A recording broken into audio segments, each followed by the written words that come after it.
What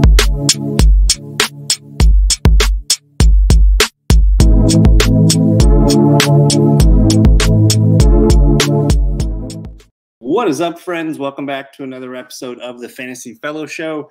My name's Kyle. In this video, it's August 12th. Hope you guys are all doing well on this Monday evening. We're gonna be going over mid-round players to target in your fantasy drafts. If you guys are new to the Fantasy Fellowship, welcome. We are going to be doing this is part 2 of my redraft guide. If you guys missed it, I did put out a video. There's an article on the fantasyfellowship.com where you guys can check it out. And I just want to promote, hey, we're doing a $7 monthly special this month. It's the August special. It expires in 1 month, but you're going to get access to so much good stuff here on the members content tab, whether it's the projections, the cheat sheets that I have here for your drafts. You get access to the Discord link, projections, redraft guide, which is, again, the part 1 of the series here, where I kind of basically just laid a foundation for you guys to help you through your drafts. There's more projection, special, metrics and things like that. And then some previous data studies, as well as a couple more articles. So check out the fantasyfellowship.com.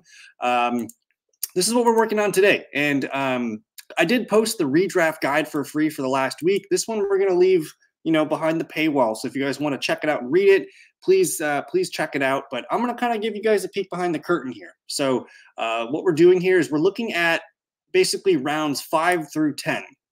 The redraft guide part 1, I identified that, hey, I like targeting one player, a top 5 player at each position. So QB, running back, receiver, and tight end. And I kind of tell you how to find that. But I think, the mid-round players, that's going to be the meat of your draft that makes or break your season. Did you end up, you got 5, 6, 7, 8, 9, 10. You have 6 picks here. If you can hit on 3 or 4 of them and they are, mainstays in your lineup, you're going to have a good season because, the first 1 through 4 rounds, you're going to get some studs in those rounds. But can you find the studs in the mid rounds? That is what we are looking for. So what I did here is we're going to go position by position. We're going to start with the quarterback here. And I'm going to show you guys the quarterbacks here in rounds 5 through 10. They are Joe Burrow, Dak Prescott, Jordan Love, Kyler Murray, Brock Purdy, Jaden Daniels, Aaron Rodgers, and Caleb Williams. I really like this group of quarterbacks. If I'm drafting a 1 QB, league, and it's a 10 or 12 team league, I want one of these guys as my QB1. Because you don't have to spend a top 4th round pick on these guys. You're seeing Pat Mahomes and Jalen Hurts and Josh Allen all go, as high as late 2nd round, early 3rd rounds of drafts.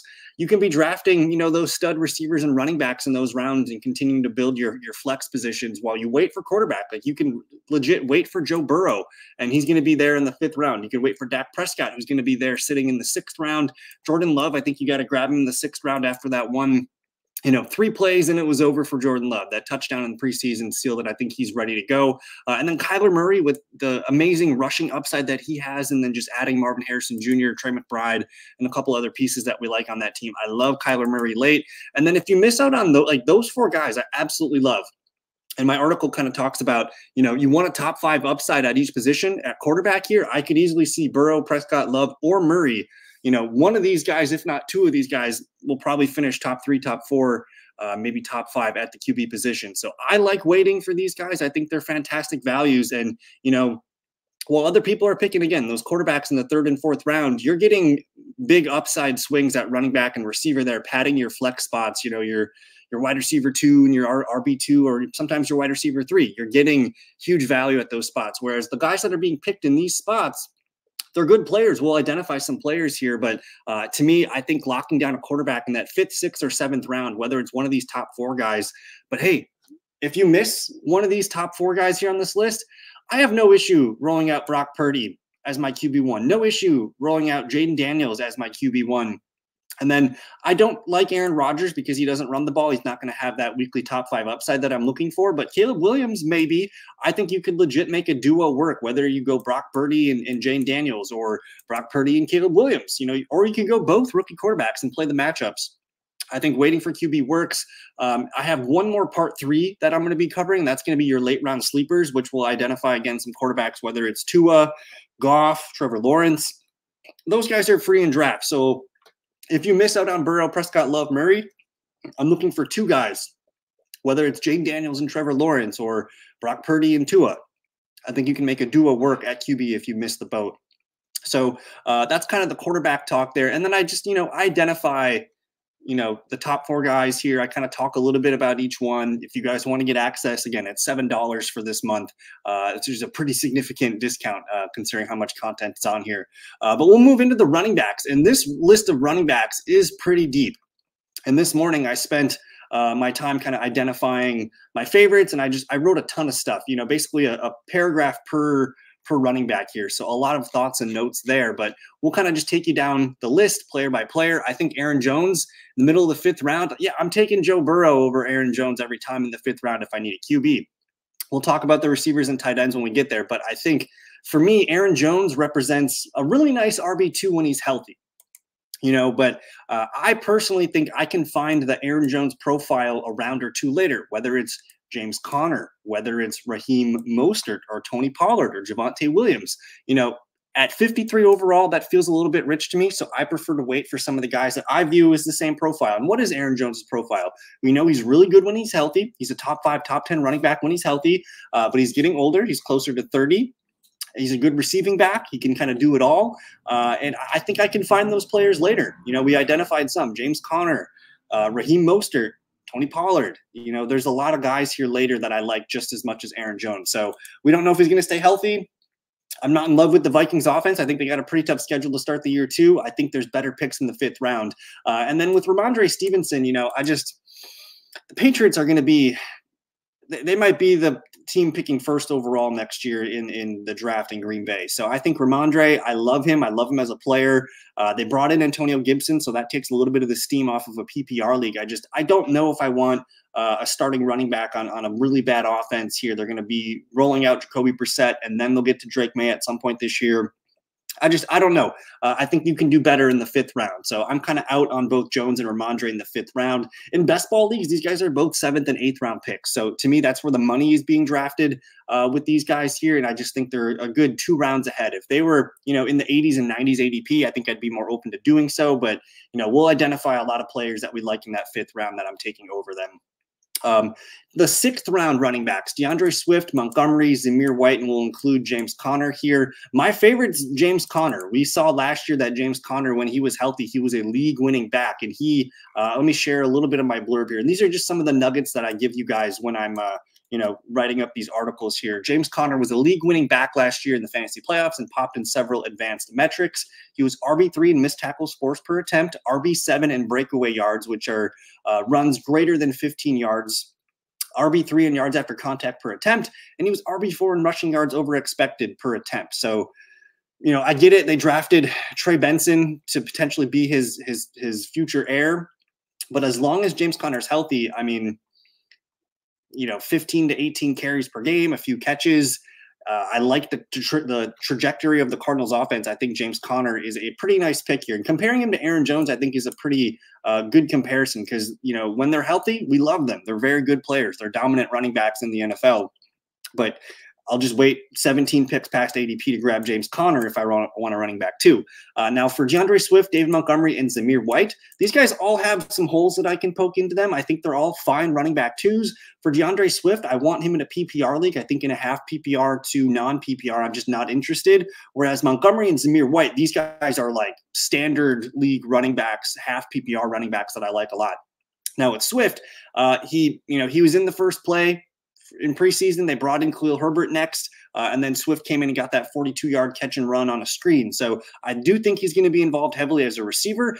I'm not convinced that he's going to be the goal line back, short yardage back, or he's going to be getting those high-value touches in Chicago. I think they like Khalil Herbert. I still think they like Roschon Johnson. So you're looking at a weird potential there where he's not going to score a lot of touchdowns, but he could be involved heavily as a receiver, which to me profiles nicely as a running back 2 in PPR. But why draft DeAndre Swift at 64 when you can just get what I think is the better player at Jaylen Warren at 82? So, I wait a little bit. I want that Swift PPR profile. I can get it with Jaylen Warren, and there's going to be some guys that we like later that have that PPR profile. Now, David Montgomery, I'm not touching him in a PPR league. Last year, he only had like 20 catches or something like that. You're banking on him getting in the end zone again, another double digits, 10 plus times, which can happen. But I think the year two hype of Jahmyr Gibbs is a lot. And I think we're going to see Jahmyr Gibbs more on the field this year than we did last year. Hopefully he improved in his pass protection and things like that. So I'm kind of out on Montgomery. I just, I love the Lions offense. I think he's going to still get his 15, 16 carries per game, but there's just really no ceiling there. When David Montgomery has a good game, it's going to be 80 yards and a touchdown. Though, once or twice this season, he's going to have 100 plus yards and a touchdown or two, which will get you that 24-point game. But I think for ceiling, I don't really quite see it with Montgomery. I think he's more of a high floor RB2 kind of play. But I like him, definitely in standard and half PPR leagues. I think that's where he's stronger. And the same thing with Zamir White. He's just on a not as good team as Detroit. He's basically the same profile as Montgomery. He's going to get the ball 20 times a game running the ball. Don't know if he's going to be used as a pass catching weapon. They brought in running back Dylan Lobby out of New Hampshire. Alexander Madison is still there too as a potential third down pass protector, handcuffy type player. So I like Zamir White. I think he's a promising young runner, but I'm not drafting him in PPR leagues where I'm unsure on his usage there in passing situations. And honestly, I don't know how many touchdowns they're going to be having. Like how many, goal to go situations will the Raiders have? I know the Lions will be living in the red zone. Not sure about the Raiders. And then I think I talked enough about James Conner. Let's look at Jonathan Brooks real quick. And these are your 7th round players here. We'll go Jonathan Brooks, Brian Robinson, Jaylen Warren, and Najee Harris.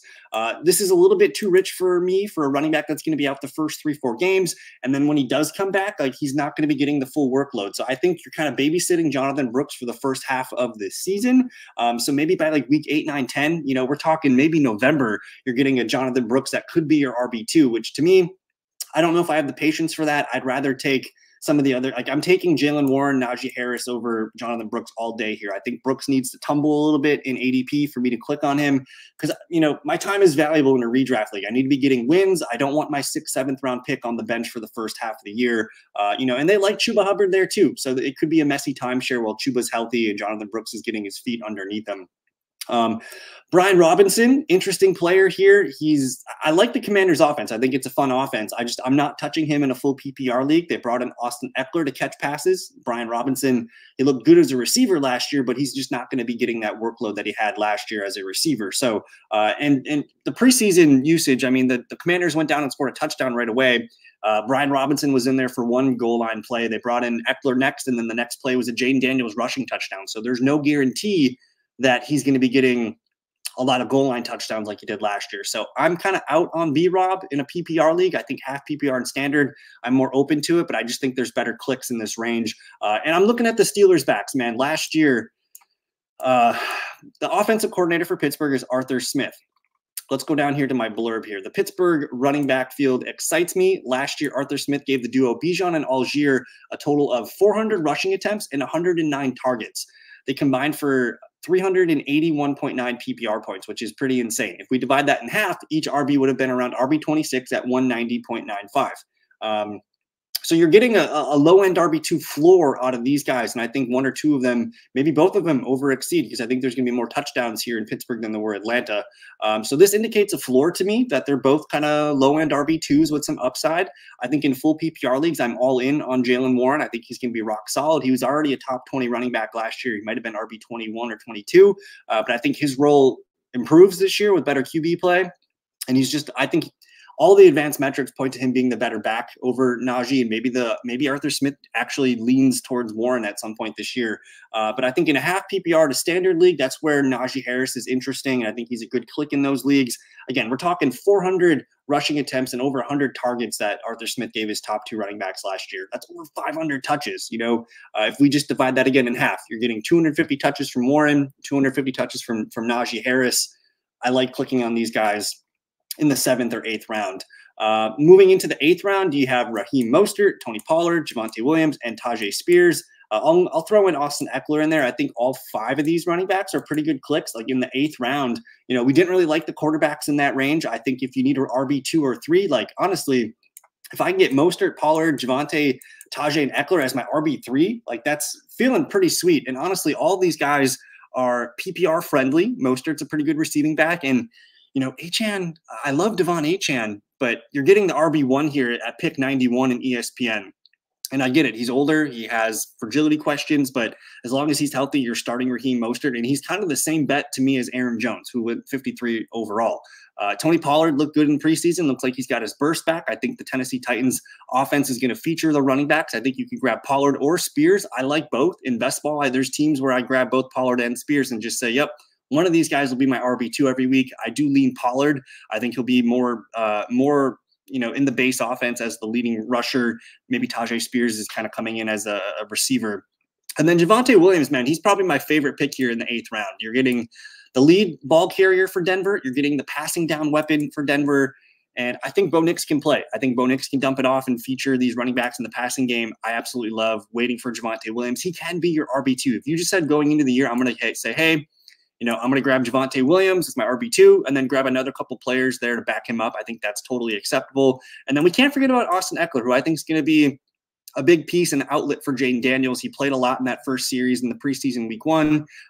Cliff Kingsbury, that offense there, man, like he's thrown over 100 targets to the running backs every year that he was in Arizona. And Jayden Daniels showed that he can throw to running backs. I think he threw 43 receptions to Rachaad White back in 2019 again with Arizona State. So don't be shy to take Austin Ekeler, especially like in a full PPR league. Sign me up for Austin Ekeler at the 8-9 turn.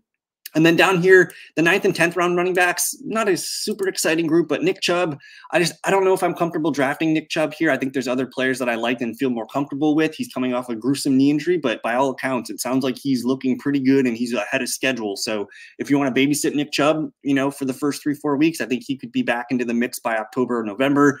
Zach Moss is projected to be the lead back in Cincinnati, but I think we'll have to talk more about Chase Brown in the late round sleeper column. I think Moss can be your Najee Harris and Chase Brown can be your Jaylen Warren. That's kind of the backfield I've been comparing them to, where Moss gets the majority of the early work. Chase Brown mixes in on short yardage and some 2-minute offense, kind of things like that. And then Ezekiel Elliott down here, man. Someone's got to lead the Cowboys in touches, and I think Zeke's the prime favorite to lead the backfield there. I don't know if Rico Dowdle's maybe the better back. Maybe they want to mix in Royce Freeman. I think he can be, all these guys look good as like the first running back on your bench.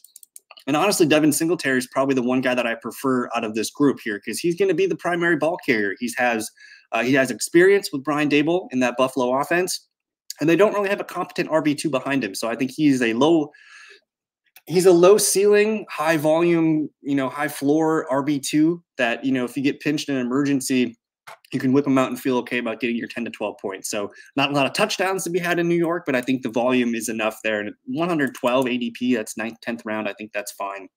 So a lot of running back thoughts there. Let me move into the wide receivers and we'll kind of speed this up. But hey, I love the mid-round receivers this year. And the way that we kind of talked about our draft plan is I think you need at least one stud running back and one stud receiver.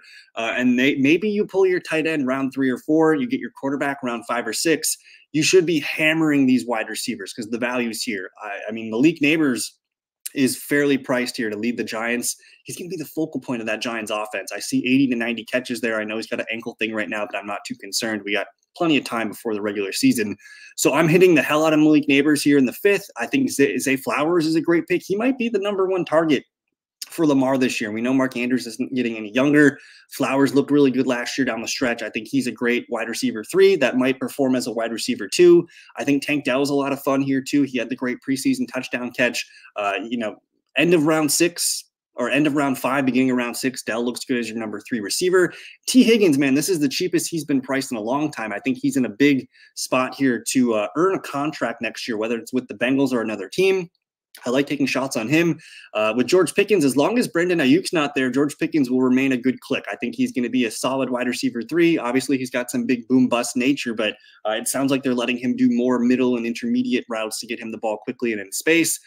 Calvin Ridley, with DeAndre Hopkins injured right now, we could easily see Calvin Ridley be the wide receiver 1 for Tennessee. And what I like about that is Will Levis led the NFL in average depth of target last year. I think it was like 11 yards per attempt, which is insane. So him and Ridley, they should fit like a glove. There's going to be a lot of deep shots to Calvin Ridley, who I still think can beat defenses over the top. Amari Cooper, man, this one doesn't make sense. I love his ADP. You're getting the wide receiver 1 for the Browns, which they're going to lean more pass happy this year, just with the absence of Nick Chubb, especially early to start the year. Cooper's one of the best values on the board here at pick 68, end of round 6. Like, come on. He's still a primetime receiver. Keenan Allen intrigues the hell out of me because I think he's still really good, but his profile is everything that I hate to click. He's a late 6th round pick. He is 32 years old, but dude, he could be the #1 receiver for Caleb Williams, like just feasting in the slot. I think Keenan Allen, man, he could be a guy that helps you early get off to a hot start. Moving into the 7th round, you got guys like Chris Godwin, Terry McLaurin, Christian Kirk, Rashee Rice, and Jaden Daniels, and Deontay Johnson. Like, oh my goodness, if I can get 2 of these guys on my team at like the 7th, 8th round turn, I'm in wide receiver heaven. I think all these guys could be low-end wide receiver 2s. They all look great as your wide receiver 3. Chris Godwin's back in the slot this year more often. Terry McLaurin's playing with the best quarterback that he's ever played with.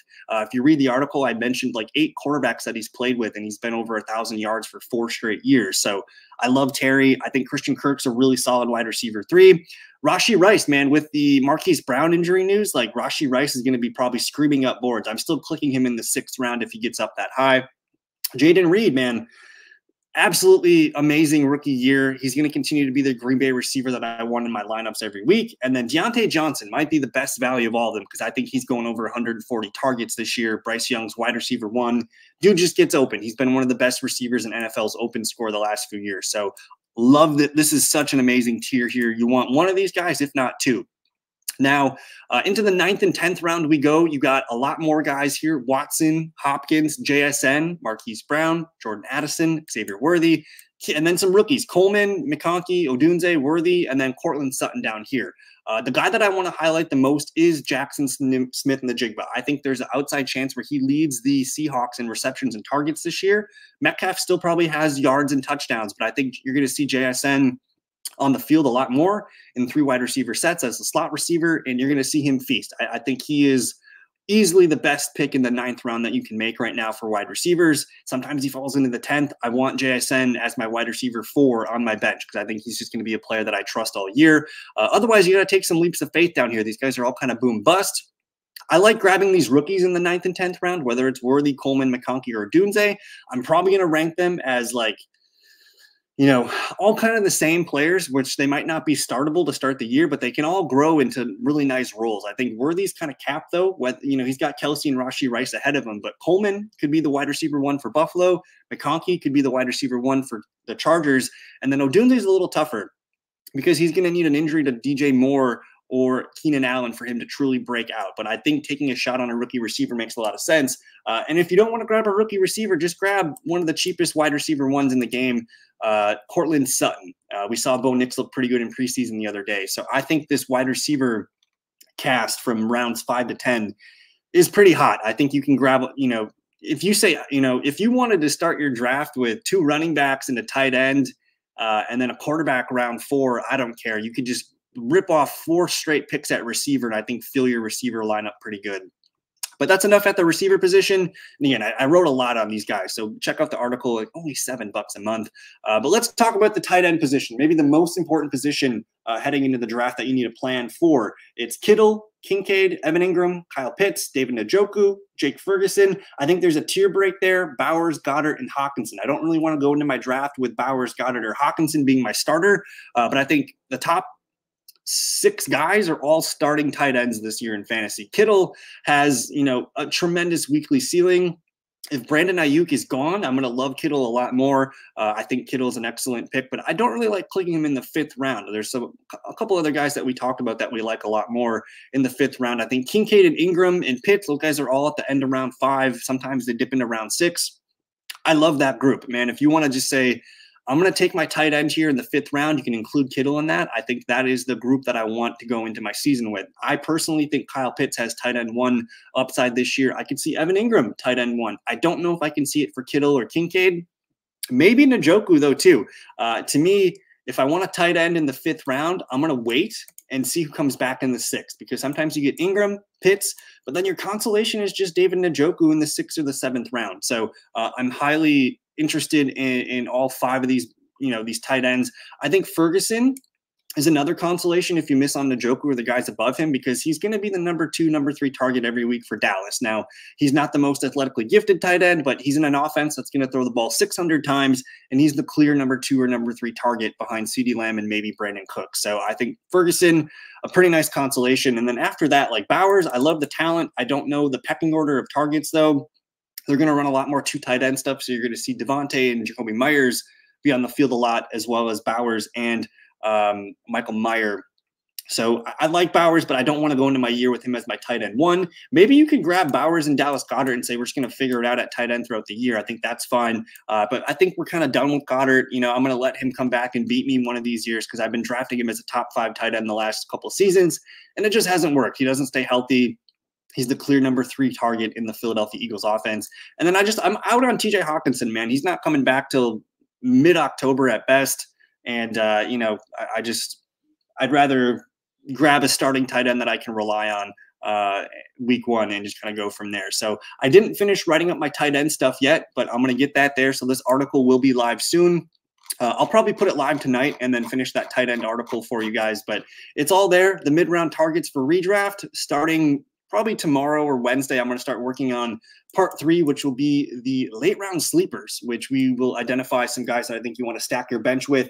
And these guys will probably not be of use to us at the beginning of the year, but you know how the year goes. It's a war of attrition. It's a marathon. You want to make sure you have some stud potential on your bench. So that's it. Mid-round players to target in your fantasy football drafts for 2024. Let me know what you guys think. If you guys are interested in any of the players that I talked about or disagree or agree with anything, curious to hear your thoughts. I want to thank you for your time. I appreciate you guys hanging out with me. And yeah, we'll see you tomorrow night, live stream, Tuesday night. Hang out with us on the ESPN mock stream. Otherwise, we'll see you in another video. Peace.